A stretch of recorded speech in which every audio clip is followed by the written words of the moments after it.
এখন তো মানুষ সরাসরি মুসলিমরা লাত ওজ্জা হবল মানাতের ইবাদত না করলেও অদৃশ্য কিছু শিরকি মতবাদের ইবাদত করে, যেমন গণতন্ত্র, যেমন কমিউনিজম, ধর্মনিরপেক্ষতাবাদ, তারপরে জাতীয়তাবাদ, তারপরে এথিজম, নাস্তিকতা। এগুলো দেখা যায় না, ছোঁয়া যায় না, ভার্চুয়াল, ইনভিজিবল, কিন্তু এগুলো একটা আদর্শ। যে আদর্শগুলোর মধ্যে কুফর আছে, শিরক আছে, হারাম আছে, তাগুত আছে। সরাসরি মূর্তির সামনে সেজদা না করলেও অবচেতনভাবে মুসলিমরা আজকে এই মতবাদগুলোর পূজা করতেছে। এটাও শিরকের মধ্যেই পড়ছে, আংশিক হইলেও। কোনো কোনো ক্ষেত্রে যদি আকীদা ঠিক না থাকে তাহলে পরিপূর্ণ শিরক হবে। এখন কথা হচ্ছে, এটা গেল মুসলমানদের অবস্থা। অমুসলিমরা তো মূর্তি পূজা করছেই, আর মালউন যারা, মালউন মুশরিক, তারা কি করছে এটা তো আপনারা দেখতেই পাচ্ছেন। তারা লক্ষ কোটি দেবতার পূজা করছে, প্রকৃতি পূজা করছে। এর বাইরে আবার নতুন মতবাদ আসছে এখনকার বিশ্বে, নাস্তিকতা, যেটা এত এত উঁচু স্তরে ছিল না বিশ্বে কখনো।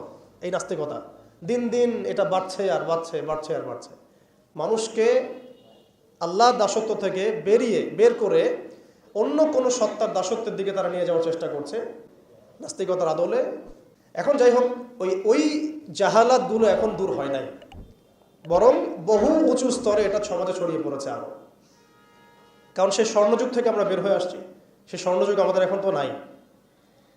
এখন ওই যে সুদ, এই সুদ এখন হয়েছে বিশ্ব ব্যবস্থার সুদভিত্তিক ব্যাংকিং সিস্টেম। একই সুদ, বরং তার চেয়ে ভয়াবহ।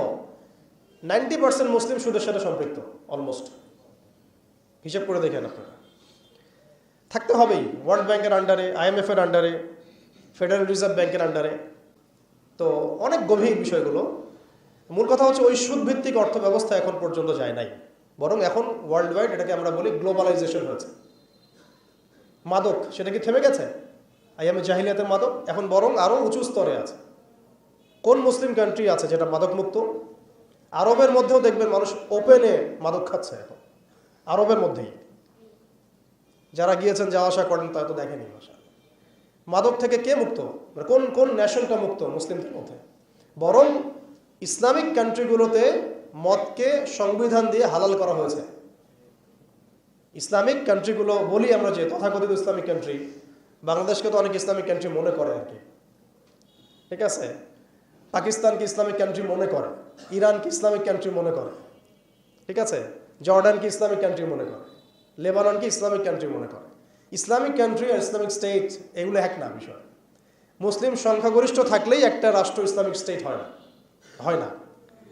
মুসলিম সংখ্যাগরিষ্ঠ থাকলে একটা রাষ্ট্র কখনো ইসলামিক স্টেট হয় না। একটা রাষ্ট্র তখনই ইসলামিক স্টেট হয় যখন সেটা আল্লাহর আইন দ্বারা পরিচালিত হয়। তো বাংলাদেশ কি আল্লাহর আইন দ্বারা পরিচালিত হয়? সবাই জানি এটা হয় না। এটা হওয়ার ইচ্ছাও কি তাদের আছে? যারা লিডিং রোল প্লে করে তাদের তো ইচ্ছাও নাই, কারণ তারা মনে করে যে ইসলামিক আইন দিয়ে যদি রাষ্ট্র চলে তাহলে রাষ্ট্র নাকি মৌলবাদী রাষ্ট্র হয়ে যাবে, ভারত নাকি খেপে যাবে। এগুলো তারা মনে করে। এই জুজুর ভয় তারা আমাদেরকে দেখায়। এগুলো সব জুজুর ভয়। অথচ রাসূলুল্লাহ সাল্লাল্লাহু আলাইহি ওয়াসাল্লাম যখন মদিনা রাষ্ট্র কায়েম করেছেন তখন বিশ্বে রোমানরা পরাশক্তি ছিল, পারস্যরা পরাশক্তি ছিল। মদিনা রাষ্ট্রের আয়তন এতটুকু ছিল, ছোট না, খুব বড় রাষ্ট্র ছিল না, ছোট একটা রাষ্ট্র, জনসংখ্যাও কম। বনু কোরাইজা, বনু কাইনুকা, বনু নাজির আছে, পাশে আবার কিছু পত্তলিকও আছে, মদিনার ভিতরে আবার মোনাফেকরাও আছে। তাদের অস্তিত্বের উপরেই মদিনা রাষ্ট্র কায়েম হলো এবং সেখানে আল্লাহ পাকের বিধান বাস্তবায়িত হলো। কই, তখন তো আমরা এভাবে চিন্তা করি নাই যে রোমানরা খেপে যাবে, পার্সিয়ানরা খেপে যাবে। ওরা তখন সংখ্যার দিক থেকে, অস্ত্রের দিক থেকে, জনবলের দিক থেকে, মানে আপনার সার্বভৌমত্বের দিক থেকে মুসলিমদের চেয়ে অনেক শক্তিশালী ছিল। কিন্তু কোনো মুসলিম তো এভাবে চিন্তা করে নাই যে আল্লাহর জমিন, আল্লাহর আইন বাস্তবায়িত করলে ওরা আমাদের উপর খেপে যাবে, তেরে আসবে। আর আসলেই বাকি যে কয়েকবার তেরে আসছে সে কয়েকবার তারা নাকানি চুবানি খেয়ে বিতাড়িত হয়েছে। আমরা সেই রোমানদেরকে ডিফিট করেছিলাম, সেই পার্সিয়ানদেরকে ডিফিট করেছি, সেই রোম সাম্রাজ্য, সিরিয়া, শাম, এগুলো আমরা বিজয় করেছি। সে পারস্য আমরা বিজয় করেছি। যারা আমাদের এগেনস্টে দাঁড়ানোর চেষ্টা করেছে আল্লাহ পাক ধুলা বানিয়ে উড়িয়ে দিয়েছিলেন। কই, তখন তো আমাদেরকে এত নেগেটিভ চিন্তা করতে হয় নাই, ব্যাকফুট চিন্তা করতে হয় নাই। এখন হয় কেন? বিকজ আমরা সেই ঈমান, সেই তাকওয়া, সেই আকীদা, সেই আমল, সেই মানহাজের মধ্যে নাই। As simple as that.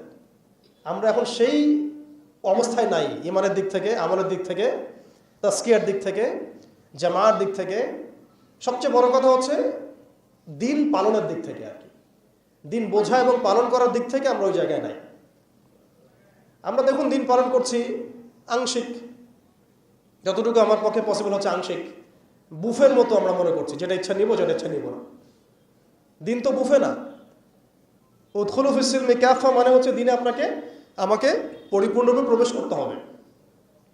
যখন যেটা আমার সামনে আসবে আমাকে সেটা করতে হবে। ফরজ হয়েছে নামাজ পড়তে হবে, জাকাত ফরজ হলে জাকাত দিতে হবে, হজ ফরজ হলে হজ করতে হবে। আমার এখানে অপশনাল কোনো থিঙ্কিং এর তো সুযোগ নাই। পর্দা ফরজ হলে পর্দা করতে হবে, ইভেন জিহাদ ফরজ হলে জিহাদও করতে হবে। যেটা ফরজ হবে সেটা করতে হবে, যেটা ওয়াজিব সেটা করতে হবে, যেটা সুন্নাহ সেটা আমল করতে হবে। এখানে তো আমার অপশন নাই যে আল্লাহ আমি পর্দাটুকু বাদ দিয়ে দাও আমার জন্য, নাউজুবিল্লাহ, আমার জন্য মদটাকে হালাল করে দাও, নাউজুবিল্লাহ, আমার জন্য জেনাকে হালাল করে দাও, নাউজুবিল্লাহ। এটা কি সম্ভব? কিন্তু আমরা এই সিস্টেমগুলোর মধ্য দিয়ে আল্লাহর হালালকে হারাম করছি, হারামকে হালাল করছি।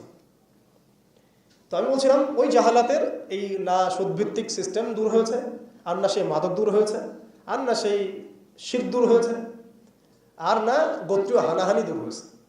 গোত্রীয় হানাহানি কি দূর হয়েছে? না। এখন হানাহানি গণতান্ত্রিক ভাষায় করলে জায়েজ, তাই না?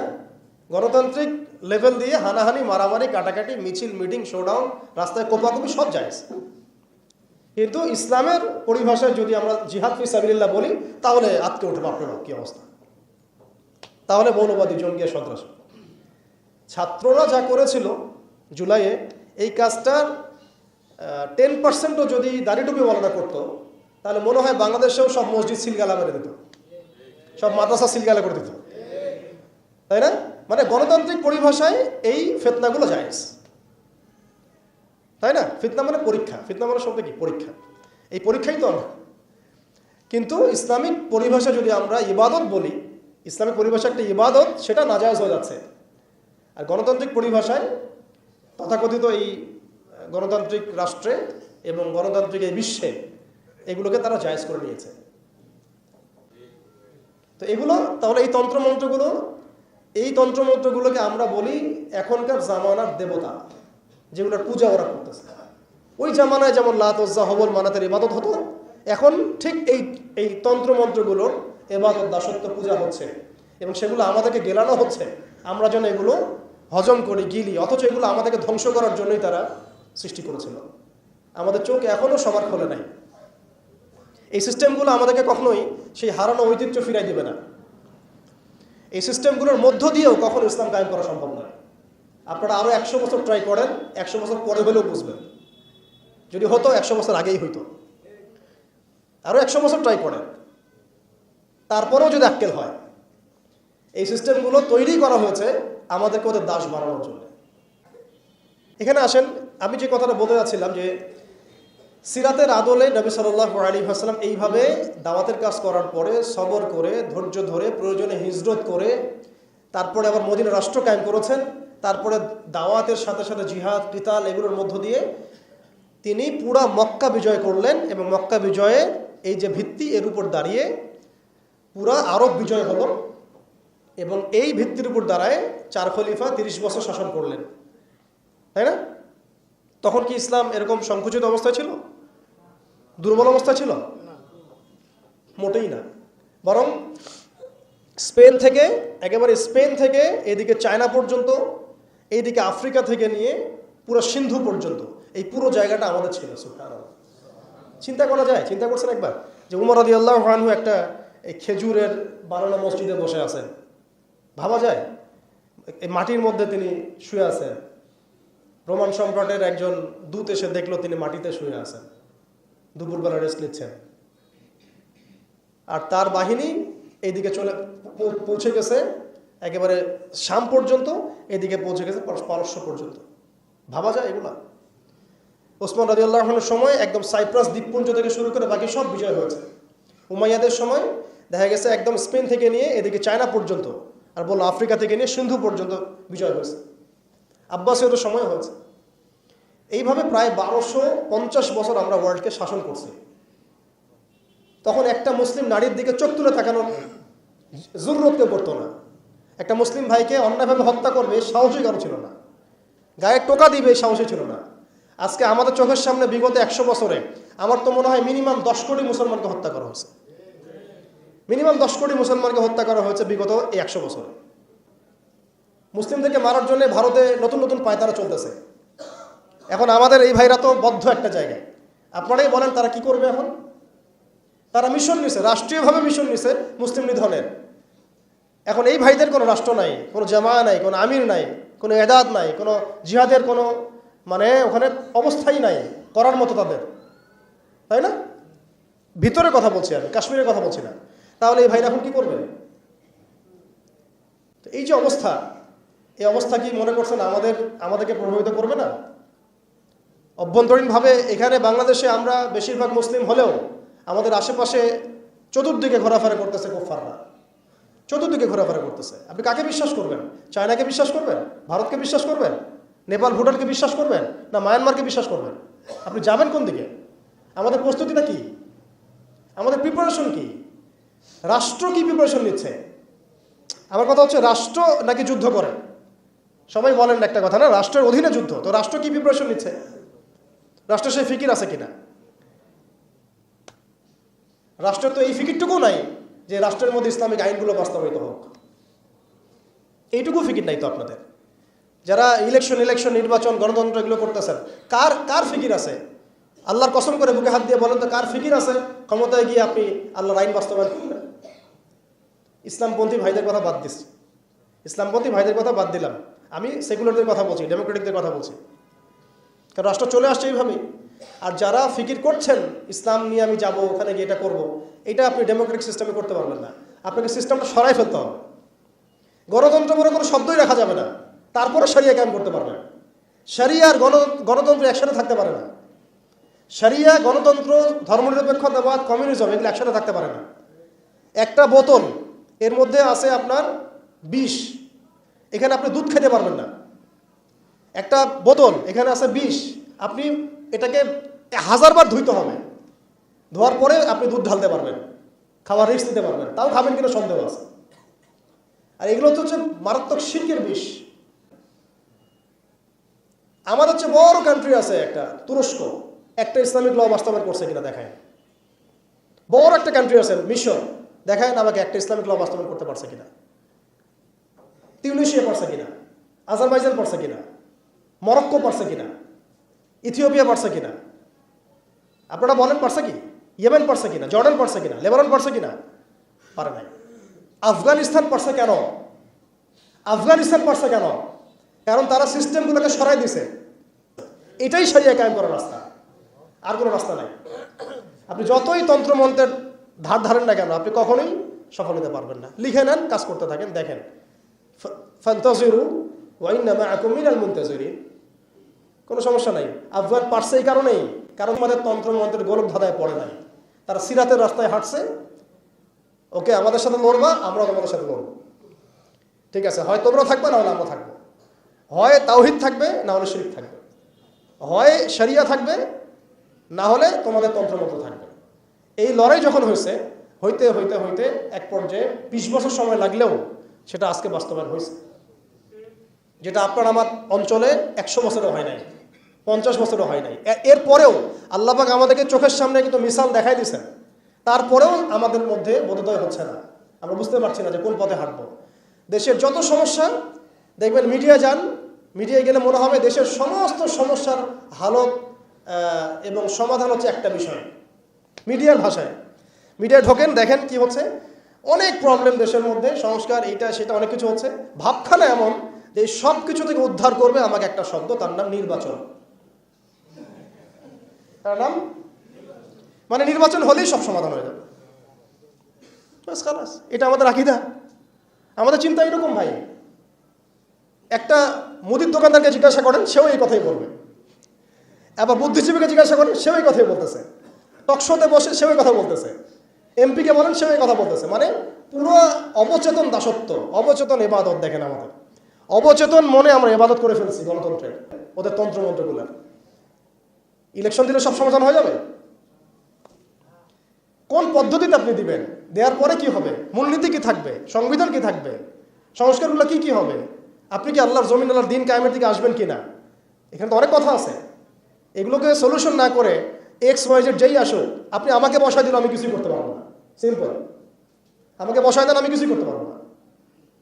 আপনি সবচেয়ে পরহেজগার মানুষটাকে বসায় দেন, সেও কিছু করতে পারবে না, কারণ সিস্টেমটাই তাকে করতে দিবে না। এই জিনিসগুলো আমাদের বোঝা উচিত। উম্মার সংকটগুলো এইভাবে আমাদের আইডেন্টিফাই করতে হবে। এখানে আমাদের ওই হারানো ঐতিহ্যটাকে আমরা বুঝতে পারলাম, আমরা কোথায় ছিলাম আমরা, এটা কি বুঝতে পারছেন? এখন দেখেন আমরা আসি কোথায়। এক বাক্যে, আমাদের সারা ওয়ার্ল্ডে কোনো খিলাফা স্টেট নাই, 1 নাম্বার কথা। 2 নাম্বার, আমাদেরকে এরকম 57টা পিস রাষ্ট্রে ভাগ করা হয়েছে ওই খেলাফা রাষ্ট্রকে বাদ দিয়ে, এবং প্রত্যেকটা রাষ্ট্রের মধ্যে মোনাফেক শাসক বসায় দেওয়া হয়েছে। একদম খোলামেলা বলে দিলাম, প্রত্যেকটা রাষ্ট্রের মধ্যে ম্যাক্সিমাম মোনাফেক শাসক বসায় দেওয়া হয়েছে, এবং আল্লাহর জমিনে তাগুত কায়েম করবে, এবং করেছে তারা। এটা তাগুত কি তারা তো বুঝে না। তাগুত মানে শয়তান। যেখানে আল্লাহর বিধান চলে না, ওখানে শয়তানের বিধান চলে, সিম্পল। এটা 1000 জন বুদ্ধিজীবী মিলেও যদি একটা সংবিধান লিখে আর সেখানে আল্লাহ বিরোধী আইন থাকে, সেটা তাগুত। সেটার নাম কি? তাগুত। এই তাগুত মানে শয়তান। কেউ যদি ওর প্রতি ইমানদার হয়ে মারা যায়, জাহান্নামে যাবে। কেউ যদি ওর প্রতি ইমানদার হয়ে মারা যায়, সরাসরি জাহান্নামে যাবে ইনশাআল্লাহ, কারণ সে তাগুতের দাসত্ব করছে। আর আমাদেরকে বলাই হয়েছিল, ওয়ামা ইয়াকফুর বিত্তাগুত ওয়া ইউমিন বিল্লাহ ফাকাদ ইসতামসাকা বিল উরওয়াতিল ওয়াসকা লা ইনফিসামা লাহা ওয়াল্লাহু সামিউন আলিম। সূরা বাকারায় 256 নম্বর আয়াত পড়ে দিন বাসায় গিয়ে, আয়াতুল কুরসির পড়ে আছে। তাগুতকে কুফরি না করা পর্যন্ত কেউ মুমিন হইতে পারবে না। তাগুতের সাথে কুফরি না করা পর্যন্ত কেউ মুমিন হইতে পারবে না, এটাই বাস্তব। এখন এইভাবে আমাদেরকে ভাগ করা হয়, মুনাফিক শাসক বসায় দেওয়া হয়। শুধু তাই না, প্রত্যেকটা কান্ট্রির মধ্যে ওই 4 দেবতা 5 দেবতা ঢুকায় দেওয়া হয়েছে, ওই যে বললাম আগে। তারপরে একটা ডিপার্টমেন্ট ধরে তারা ধ্বংস করছে, একটা ডিপার্টমেন্ট ধরে। রাজনীতি ধ্বংস করছে, ইসলামিক রাজনীতি সরাই দিয়েছে। অর্থনীতি ধ্বংস করছে, সুদ ঢুকাই দিয়েছে। তার মধ্যে ঘুষ আছে, ইনফ্লেশন আছে, দুর্নীতি আছে, এগুলো তো আছেই। তারপরে সমাজের যে আমাদের ব্যাপারগুলো, সমাজের নীতি নৈতিকতার বিষয়গুলো দেখেন একেবারেই উঠাই দিচ্ছে, দিন দিন উঠাই দিচ্ছে। জেনা, ব্যভিচার, এগুলো তো ছড়াচ্ছেই, ফ্রি মিক্সিং দিয়ে দিছে, ছেলেমেয়ের অবাধ মেলামেশা। মানে সমাজের একটা যে স্থিতিশীলতা থাকে মুসলিমদের, এটাকে ধ্বংস করছে এরা। সমাজকে ধ্বংস করছে, অর্থনীতি ধ্বংস করছে, রাজনীতি ধ্বংস করছে। মিডিয়াগুলো ওদের হাতে নিয়ে নিছে। মিডিয়া হাতে নেওয়া মানে হচ্ছে, মানে দিনকে ওরা রাত বানাই দেবে, রাতকে দিন বানাই দেবে। আর আপনারা তাদেরকে এত বিশ্বাসও করেন, অনেকে একটু ইসলামিক নিউজ করলে আপনারা বিশ্বাসও করেন। আসার সময় যে আমরা মাওয়া দিয়ে আসলাম, ওখানে দেখবেন একটা পোস্টার আছে বড় করে, সেটাতে লেখা আছে যে ওই যে আবু সাইদের ছবি দিয়ে আছে কি, নতুন বাংলাদেশে স্বাগতম, না এরকম কিছু একটা। নিচে লেখা আছে প্রথম আলো। দেখেন এদের চরিত্র দেখেন। এরা বিগত প্রায় শুরুর থেকে এরা আজ পর্যন্ত এই তাগুতের সার্ভ করছে, ভারতের দালালি করছে, ফ্যাসিস্টের দোসর ছিল। এরা আমাদেরকে জঙ্গি বানাইছে, এরা বহু মানুষকে কারাগারে পাঠাইছে, এরা বহু মানুষের গুমের জন্য দায়ী, খুনের জন্য দায়ী, হত্যার জন্য দায়ী, ফাঁসির জন্য দায়ী। এরা আবার পাল্টি মারল পরিবর্তিত বাংলাদেশ। দেখছেন, এই হচ্ছে মিডিয়ার অবস্থা। প্রত্যেকটা মিডিয়া ওরা হাতে নিয়ে নিয়েছে, এবং এর সাথে প্রযুক্তিগত উন্নয়ন। আমি তো বলছিলাম যে মানে আমাদেরকে এইভাবে মনিটর করা হতো যে আমাদের ফোনে যদি আপনি একটা কল দেন, মেসেজ করেন, তাহলে আপনি ট্রেস হয়ে যাবেন। এইভাবে মনিটর করা যায়। আপনি গোপনে আপনার স্ত্রীকে কি বলছেন সেটা তারা শুনতেছে আড়িপেতে। আমি জানি না। আপনি আপনার ওয়াইফকে ফোনে গোপনে কি বলতেছেন, কিছু আলাপ হতে পারে কিনা, ওইটা তারা রেকর্ড করতেছে। সুবহানাল্লাহ। এখন টেকনোলজি এই জায়গায়, AI এখানে বসে একটা ক্লিক করবে, আপনাকে যদি ওইখানে শ্যুট করতে চাই শ্যুট করা যাবে। ড্রোন এসে আপনার কপালে গুলি মেরে দিয়ে চলে যাবে দূর থেকে। তো আমি বলতে চাচ্ছিলাম আমরা কোন জায়গায় আসছি, এই জায়গায় এখনকার হালত, আজকে এই জায়গায় তারা আমাদেরকে নিয়ে আসছে। এখন প্রশ্ন হচ্ছে যে এই ওদের যে মানে অগ্রগতি, আমাদের যে অধঃপতন, এই জিনিসটার জন্য কি শুধু তারাই দায়ী, না আমরাও দায়ী আছি? শুধু কি তারাই দায়ী, না আমরা দায়ী আছি? আমরা আমাদের আগে দোষগুলো খুঁজে বের করব, আমরা নিজেরা আমাদের আগে ল্যাকিংসগুলোকে খুঁজে বের করব। আপনি দেখবেন, খুঁজতে থাকেন, প্রথম ল্যাকিংস পাবেন আপনি, আমি, বেশিরভাগ মানুষই জীবনের মৌলিক উদ্দেশ্য থেকে সরে গেছে। আমরা দুনিয়াদার হয়ে গেছি ভাই। আমরা এই দুনিয়াতে এইভাবে থাকার জন্য আসি নাই। আল্লাহ পাক আমাদেরকে পাঠাইছেন এই দুনিয়াতে 2টা কাজ দিয়ে।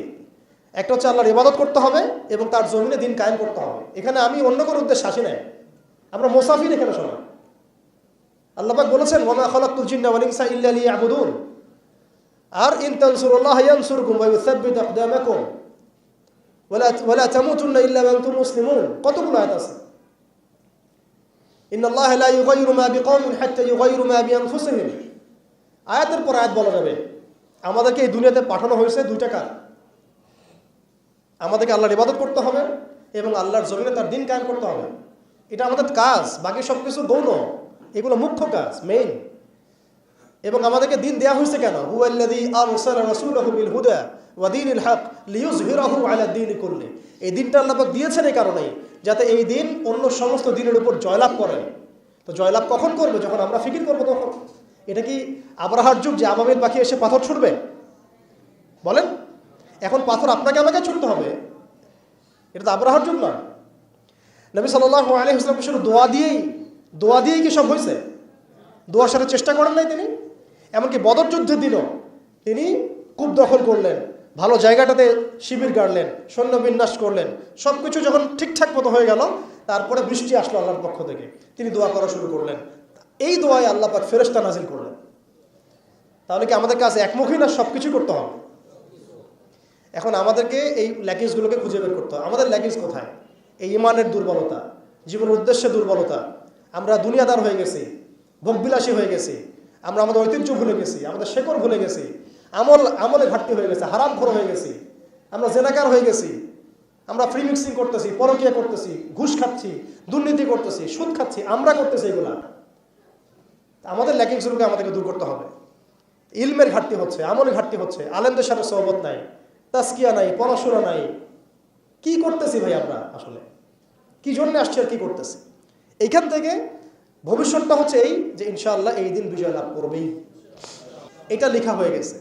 এখন কথা হচ্ছে এগুলো যেহেতু হবেই, লাউহে মাহফুজে লেখা হয়ে গেছে কুদিয়াল আমর, তাহলে আমাদেরকে তো আমাদের কাজগুলো এখন বের করে ফেলা উচিত। আমাদের কাজ কি করতে চান? আদৌ সেই বিজয় কাফেলে আমরা শরীক হতে চাই কি না? নাকি এইভাবেই আমরা দিন যাবে রাত যাবে, খাবো দাবো, ফুর্তি করবো আর মারা যাবো, এটাই কি আমাদের উদ্দেশ্য কিনা? আমাদেরকে আমাদের লক্ষ্য আগে ফিক্স করতে হবে। লক্ষ্য ফিক্স করতে হলে কয়েকটা কাজ মোটা থেকে বের হয়, আমি 1 মিনিটে বলে শেষ করে দিচ্ছি। সেটা হচ্ছে ভাই, আমাদের সবাইকে আগে তওবা করে আল্লাহর দিকে ফিরে আসতে হবে, প্রথম কাজ এটা। কারণ নাপাক কলব দিয়ে, নাপাক হৃদয়ের মধ্যে আপনি কখনো দিনের ফিকিরগুলোকে ঢুকাইতে পারবেন। কলবকে পবিত্র করতে হলে আমাকে আগে তওবা করে আল্লাহর দিকে ফিরতে হবে। আল্লাহর দিকে ফিরে আসেন, নিজের জীবনটাকে মূল্যায়ন করেন। আসেন আমরা সবাই মিলে একটা কাজ করি, অন্তত পক্ষে আমরা সবাই মিলে একটা চেষ্টা করি, ফলাফল আল্লাহর হাতে, আল্লাহর জমিনে আল্লাহর দিন কায়েম করা যায় কিনা চেষ্টা করে দেখি ইনশাআল্লাহ। এবং সেটা আমাদেরকে তো আল্লাহ পাক পুরো বিশ্বের জিম্মাদার করেন নাই, আমরা এই অঞ্চলে থাকি, এই অঞ্চলে অন্তত আমাদের চেষ্টা করা উচিত। অন্য অঞ্চলে তো ভাইরা চেষ্টা করছেই। আফগানের ভাইরা তো আমাদের জন্য পরোয়া করে বসে থাকে নাই, থাকে নাই। ওই আফ্রিকার ভাইরাও তো বসে নাই। দেখেন যাদের কাজ করা তারা কিন্তু ঠিকই করতেছে। আমাদের অঞ্চলের কনফ্লিক্টটা আপনি এড়াইতে পারবেন না। আমাদের অঞ্চলের কনফ্লিক্টটা হচ্ছে এই উগ্র হিন্দুত্ববাদীদের এগেনস্টে। এটা আজ হোক আর কাল হোক আপনারা বুঝতে পারবেন। এর একটা বড় মিশন নিছে, অখণ্ড ভারত তারা করতে চায়। এটা স্পষ্ট এজেন্ডা ওদের। এই এজেন্ডার মধ্যে বাংলাদেশ বাইরে না, বাংলাদেশ অন্তর্ভুক্ত আছে। আমাদেরকে প্রিপারেশন নিতে হবে, সব দিক থেকে প্রিপারেশন নিতে হবে। সবচেয়ে বড় প্রিপারেশন আল্লাহর দিকে ফিরে আসা, পরিপূর্ণ ইসলামে প্রবেশ করতে হবে। উদখুলু ফিস সিলমি কাফা, একদম। আর ওই যে একটা প্রথমে বললাম, ইত্তাকুল্লাহ ওয়ালা তামুতুন্না ইল্লা ওয়া আনতুম মুসলিমুন, পরিপূর্ণ মুসলিম হয়ে যেতে হবে। আল্লাহর ভয় নিয়ে আসা, আল্লাহর কাছে আত্মসমর্পণ করা, পরিপূর্ণ মুসলিম হয়ে যাওয়া, আল্লাহর সব আদেশগুলো মানা, নিষেধগুলো ছেড়ে দেওয়া, নবীর সব আদেশ মেনে চলা, নবী যে নিষেধ করেছেন সেগুলো ছেড়ে দেওয়া সাল্লাল্লাহু আলাইহি ওয়াসাল্লাম। একই সাথে হালাল খাইতে থাকা, হারামে না যাওয়া, পরিবার ঠিকঠাক করে ফেলা। যদি ঠিক না হয় অন্তত একা হইলে একাই চলতে হবে। এটা আপনার জীবন, হিসাব আপনার, কবর হাসর আমার, যার তার। এটাতে কারো জন্য কারো পরোয়া করার কোনো সুযোগ নেই, কারো জন্য কারো বসে থাকার কোনো সুযোগ নেই। আমাকে আমার রাস্তায় চলতে হবে। অতএব এটা ঠিক করে ফেলা, পাশাপাশি আমাদের সন্তানদেরকে মানুষ করার চেষ্টা করা, এবং খাস করে আমাদের তরুণ ভাইদেরকে এই ইমানের পথে নিয়ে আসা। তাদেরকে দিয়ে হবে ইনশাআল্লাহ। আমরা প্রমাণ দেখেছি তাদেরকে দিয়ে হবে, এটা আমরা বিশ্বাস করি। শুধু তাদেরকে ঠিকভাবে নার্সিং করতে হবে। ভুল পথে যেন রক্ত না যায়। আজকে আবু সাইদ জীবিত থাকলে এই কথাটাই বলতো, এই জন্য রক্ত দিয়েছিলাম নাকি আমি কি এই জন্য রক্ত দিয়েছিলাম নাকি? আজকে মুগ্ধ থাকলে এই কথাই বলতো, আমি এই জন্য রক্ত দেই নাই। যা করতেছেন আপনারা, আর বেশি বললাম না, যা করতেছেন আপনারা, শহীদ ভাইরা জীবিত হইলে তার এই কথা বলতো, এই জন্য আমরা রক্ত দেই নাই। এখন আমাদের এই প্রজন্মের ভাইদেরকে বোঝাতে হবে, দাওয়াতের কাজ বাড়াতে হবে, ওলামা ইকরামের সোহবত লাগবে, ইলম লাগবে, তারপরে তাসকিয়া লাগবে, আধ্যাত্মিকত্বের দরকার আছে, ব্যাপক পড়াশোনা করতে হবে, আমল বাড়াই দিতে হবে এবং সময় নষ্ট করা যাবে না। এর পাশাপাশি আমাদের প্রয়োজন হবে একটা জামাআবদ্ধ হওয়া। প্রত্যেকটা জায়গায় তাওহীদপন্থী ভাইদেরকে জামাআবদ্ধ হয়ে যেতে হবে। বড় পরিসরে জামা হোক না হোক, ছোট ছোট জামাগুলো হয়ে যাক, ছোট ছোট জামাগুলো প্রত্যেকটা জায়গায় হয়ে যাক। এলাকা ভিত্তিক কাজ করেন, মসজিদ ভিত্তিক কাজ করেন, আপনি অ্যাসোসিয়েশন করে কাজ করতে থাকেন, ইনশাআল্লাহ একদিন না একদিন আল্লাহ চান তো বড় জামাও ক্রিয়েট হয়ে যাবে ইনশাআল্লাহ। আমাদের লাগবে আমির, লাগবে মামুর, লাগবে সামউ ওয়া তাআ, আমাদের লাগবে একটা চেইন অফ কমান্ড এবং এদাদ লাগবে, প্রস্তুতি লাগবে, শারীরিক প্রস্তুতি, মানসিক প্রস্তুতি, আত্মিক প্রস্তুতি। যখন সময় আসবে ইনশাআল্লাহ আমরা ঝাঁপায় পড়বো ইনশাআল্লাহ। এখন এখানে দাওয়াতের ক্ষেত্র চলতেছে, বাংলাদেশে এখন দাওয়াতের মেহনত বাড়াতে হবে, আমাদের সবাইকে দাওয়াতের কাজে আত্মনিয়োগ করতে হবে, এই যোগ্যতা তৈরি করতে হবে এবং এলাকা ভিত্তিক জামা গঠন করে ফেলতে হবে। এবং সবচেয়ে বড় কথা, ইসলাম তো পালন করবই, এর পাশাপাশি অনইসলামিক যে কুফরি আকীদা, শিরক, বেদাত, এগুলো সম্পর্কে আমাদের জানতে হবে। সমস্ত হালাল হারাম আইডেন্টিফাই করতে হবে, এগুলো থেকে দূরে থাকতে হবে। এমন যেন না হয় যে আমি সঠিক পথেও চলতেছি আবার গলদ আকীদার মধ্যেও আছি, আমি ভালো কিছু নিয়াতে হাঁটছি আবার দেখে কবিরা গুনাহ করতেছি, এমন যেন না হয়। নিজেকে একেবারে আকীদা আমল সব দিক থেকে পরিশুদ্ধ করে নেওয়া। আল্লাহ পাক আমাদের সবাইকে, খাস করে আমাদের তরুণ ভাইদেরকে এবং যারা যারা আমরা এই বয়ান শুনলাম বা শুনছি বা শুনবো ইনশাআল্লাহ, সবাইকে আল্লাহ রাব্বুল আলামিন এই জমিনে দিন কায়েমের জন্য কবুল করে নেন। আল্লাহ পাক আমাদেরকে পরিপূর্ণ সত্য ঈমান দান করেন, একদম সাহাবীওয়ালা জিন্দেগি দান করেন, একদম হালালের মধ্যে থাকার তৌফিক দান করেন, সব ধরনের হারাম এবং কবিরা গুনাহ ছাড়ার তৌফিক দান করেন, সমস্ত রকম শিরক, বেদাত এবং বিজাতীয় মতবাদ ছেড়ে দেওয়ার তৌফিক দান করেন। খাস করে আল্লাহ পাক আমাদের মধ্যে একটা ভ্রাতৃত্বের বন্ধন দান করেন। যারা যে ভাইরা দেশের মধ্যে কাজ করছেন সবার সাথে হৃদ্যতাপূর্ণ সম্পর্ক রাখার তৌফিক দান করেন এবং আমাদেরকে একটা ঐক্যবদ্ধ প্ল্যাটফর্ম দান করেন। বহির্বিশ্বে যা হচ্ছে, আশেপাশে যা হচ্ছে, রাষ্ট্র, অর্থনীতি, জিওপলিটিক্স সব কিছু সম্পর্কে একদম চোখ কান খোলা রাখার তৌফিক দান করেন। যখন যে হালত আসবে সেইভাবে আমরা রিয়াক্ট করবো ইনশাআল্লাহ। এখন আমাদের কাজগুলো যেগুলো বললাম এগুলো আমরা করতে থাকবো এবং এগুলোর সাথে সাথে আমরা ব্যাপক দাওয়াতের কাজ করতে থাকবো।